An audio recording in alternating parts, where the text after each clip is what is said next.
Paralelo 21 te presenta el libro La reunión del chocolate de Luis Jorge Arnau. Cada día en este podcast compartiremos un capítulo de esta magnífica novela.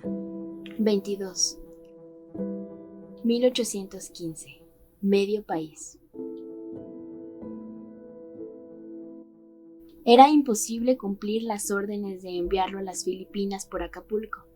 Tras haber tomado el fuerte de San Diego durante un año, las huestes de José María Morelos habían quemado el muelle y diezmado la guarnición, cortando aquella importante vía comercial y política con el oriente. Aunque los realistas habían recuperado la posición, el trayecto hacia la costa no estaría exento de otros riesgos, pues muchos grupos asolaban las montañas al sur de la capital, comandadas por un sinnúmero de pequeños líderes que hacían la guerra cada uno a su manera, en franco desafío a las autoridades de la colonia. Se sentía la muerte, se olía la muerte, se veía la muerte en los caminos sureños, lo que volvía a esa ruta, por el momento, de muy alto riesgo. Ir por esa ruta es una demencia, con órdenes del virrey o sin ellas, dijo Lopetegui, quien había asumido las funciones de corregidor. Entonces, San Blas, envíenlo a San Blas, lo importante es cumplir la orden. Las órdenes dicen Acapulco. Las órdenes dicen enviarlo a Filipinas y eso haremos. A lomo de mula, en un trayecto por medio de un país, un piquete de soldados debían conducir al sentenciado a Guadalajara, de ahí a Tepic y finalmente a la costa y al exilio. Un pequeño destacamento al mando del capitán Tarcisio Velázquez abandonó la ciudad un martes, por el camino a Celaya, tras recibir la bendición del párroco y los pasaportes de circulación requeridos en las aduanas reales para controlar los caminos. «Despídete, González», dijeron los militares burlones cuando trepaban con el prisionero, la loma desde donde se distinguían algunos tejados de la ciudad. Sentado mirando hacia atrás, para poder llevar la cadena atada a sus pies en todo instante, el suplicio empezó desde el primer momento, mientras la torre de Santa Rosa de Viterbo se borraba en el horizonte. La mula que lo llevaba era rejega y a cada momento se negaba a continuar por el camino, con lo que se desencadenaba una lucha entre el soldado que pretendía hacerle entender a varazos y el animal que parecía protestar con más necedad a las imprecaciones. El jaloneo de la bestia rebotaba en sus vértebras, por lo que, a partir de la segunda hora de trayecto, un dolor intenso se le acomodó en la espalda como fiel y definitivo compañero de viaje. Sin embargo, el sueño a campo abierto, bajo un cielo agobiado de estrellas, le permitía algunos momentos de paz, como fulgurante despedida en su camino a un destierro que imaginaba terrorífico y eterno. Damnificados de la misma guerra, Dios deparaba caminos distintos para sus antiguos contertulios. Lo último que supo de María Josefa fue que le habían enviado como reclusa al convento de Santa Teresa la Antigua, en México. Su esposo había sido liberado por presión popular y ahora se encargaba de la defensa de su mujer y cuidar a la enorme prole desparramada entre ambas ciudades. Aún recordaba las palabras de aquella rígida dama esa tarde aciaga cuando el cura de Dolores la había tomado en su contra, exhibiéndolo ante los asistentes a la sesión. Disciplina, buen amigo, un país se construye con disciplina. Ahora no había disciplina sino resignación y una carretada de oraciones dirigidas hacia el Dios cristiano que tal vez renegaba de sus acciones contra un rey casi divino. Quizá también tendría que dedicar algunos rezos a los dioses originarios de esa tierra, los adorados por los indígenas, los violentos y rencorosos que, tal vez, defenderían a muerte a ese desdichado tendero. Años atrás, su mujer hablaba de algunos, en especial diosas femeninas, valientes, destructoras, fuertes, escondidas entre los cactus y esperando una distracción para destrozar a los soldados y reclamar la tierra para su propia raza. Quizá andaban por ahí, junto a los maizales moribundos, y los quelites crecientes salvajes en las tierras abandonadas, dispuestas a atacar de un momento a otro para permitirle volver a su ciudad, a recuperar su tienda y su país. Podría ser sucesor de Allende. Quizá por eso lo enviaban a la isla. Tenía los motivos, el convencimiento, aunque no podía definir si tenía el valor. Viajar no era sencillo, pese a que el camino real de tierra adentro había sido tomado por el ejército realista. La gente recorría los senderos para morirse de a tantito, esperando no encontrarse con una gavilla de ladrones o un grupo de indios rencorosos, o un liberal orate, o un realista castigador, o un iluminado de la patria. De todo había en los campos del Señor. Los cadáveres se desmoronaban entre los surcos y las nopaleras, sin entierro ni rezos por la salvación de sus almas. La ley de los caminos era ninguna, y no tenían reglas. Era segura la salida de un punto, pero el destino se llegaba a veces y a veces no.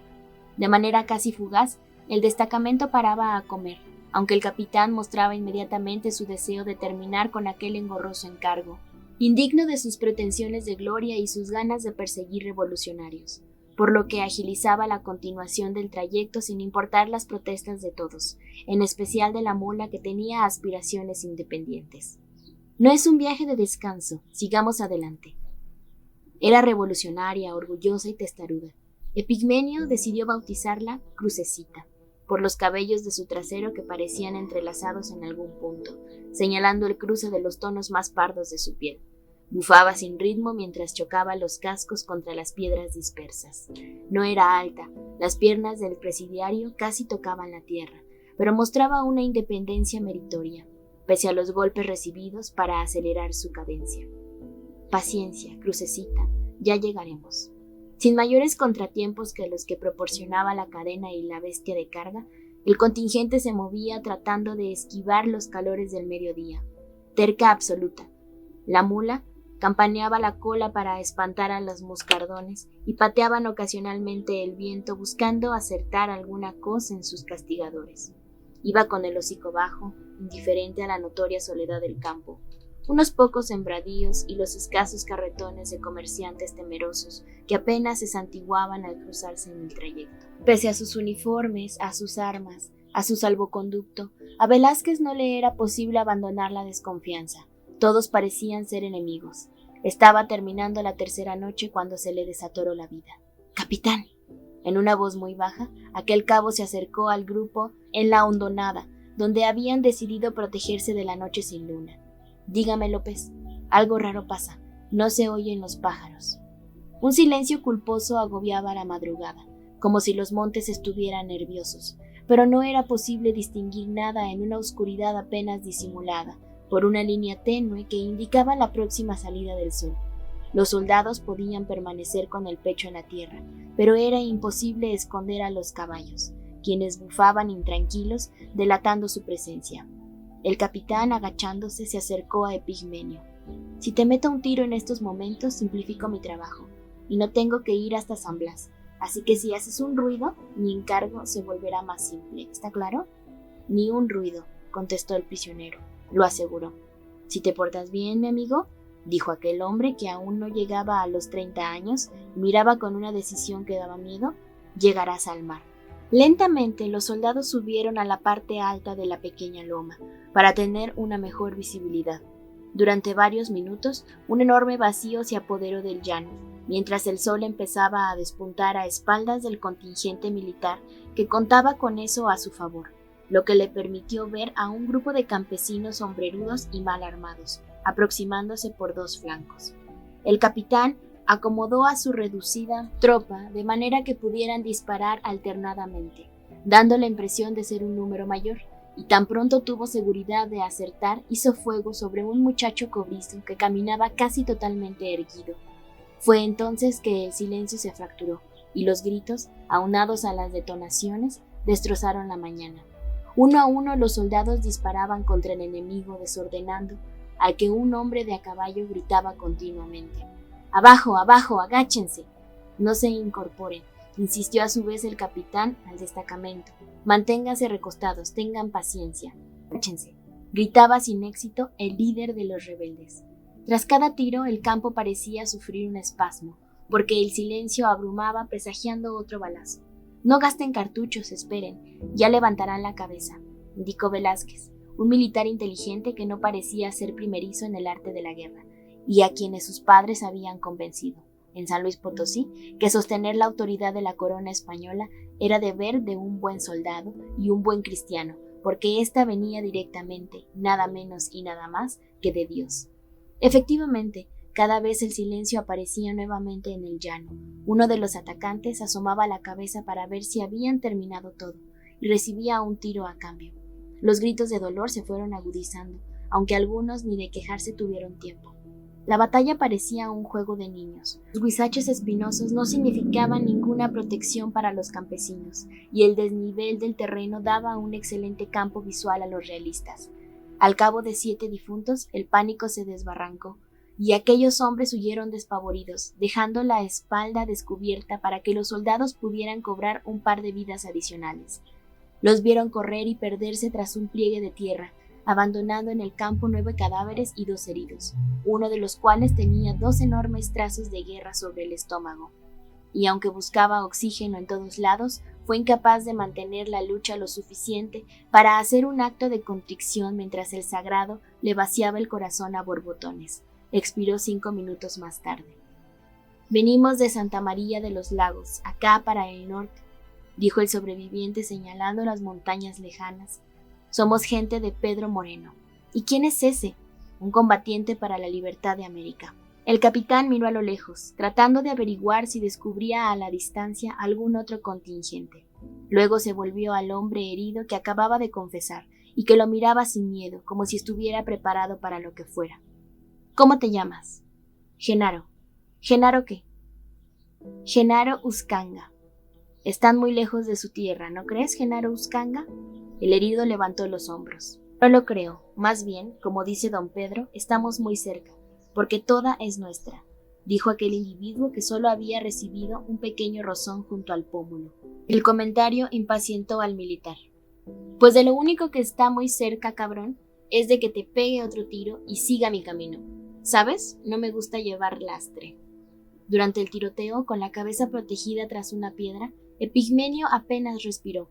Era hombre atrabancado, pero poco amante de los disparos. Sabía que le sería imposible correr con aquella cadena atorándole los tobillos. No le quedaba más remedio que resignarse a esperar el final de aquel zafarrancho. En algunos instantes pensó en rezar con la tierra pegada al rostro y por fin decidió reconstruir una oración dirigida a Santa María que le había enseñado su madre para aminorar el miedo. Un antiguo rezo que repetía a veces con su hermano y que danzaba cargando de recuerdos indefinidos sobre una familia y un hogar que no podía precisar en su memoria, con 2 o 3 chivos y una parcela donde jugaban mientras se hacía mayorcito. Un par de impactos golpearon unas piedras endemoniadamente cercanas. Las cosas no se veían bien. En su recuerdo no podía identificar los rostros diluidos de José María y Rosalía, sus padres, quienes le obsequiaron una orfandad temprana, ni de la cara enjutada de su abuelo Manuel y la de su benefactora, que le habían heredado la tienda y la casa de la calle del Gusano. ¿Estaría bien Crucecita?, pensó. ¿Lamentaría caminar el resto del trayecto sin haberse despedido de su terco transporte? Los tiros seguían pasando. ¿Serían huestes rebeldes que venían finalmente por él? ¿Estaría entre los agresores algún sobreviviente del grupo perteneciente al dragón de San Miguel el Grande, su amigo? ¿Quién iba ganando? ¿Quién iba perdiendo? Justo iba en el segundo párrafo de su plegaria: «Por tus designios divinos». Una bala proveniente del descampado se le alojó arriba de la pierna, donde la cadera se vuelve espalda y las costillas se agarran al pecho. Escuchó un rápido suspiro concentrado del metal abriendo su piel. En ese momento recordó los proyectiles fallidos que elaboraba su hermano en la trastienda, inútiles como la muerte. Este no. Este tiro fue preciso, justo ahí donde una bala es capaz de hacer el daño máximo, cargada de dolores terminales que hurtan los latidos y el aliento. No hubo tiempo de despedidas mágicas ni frases perfectas para la posteridad, ni últimas voluntades, ni testamentos. Un intenso calor puntual le indicaba el sitio ardiente de la picadura del metal, mientras el aire empezaba a faltarle de manera abrumadora, bestial, como si el demonio lo tuviera agarrado del cojote. Los ojos se le fueron cerrando al tiempo que el sol se apropiaba del valle, sin dejarle fijar la vista en ningún punto, aunque descubrió algunas nubes egoístas que no tenían intenciones de llorar por él. Tan lejos de su tierra, de sus amigos conspiradores, de sus paseos de cada tarde, tirados sin más ayuda que la divina, que venían en auxilio únicamente de su alma agonizante, sin triunfos, sin medallas, sin lograr la independencia anhelada, tan lejos de todo, falleciendo en un inútil silencio. Para cuando el capitán retomó la vertical y empezó a evaluar el resultado de la batalla, Epigmenio González estaba muerto.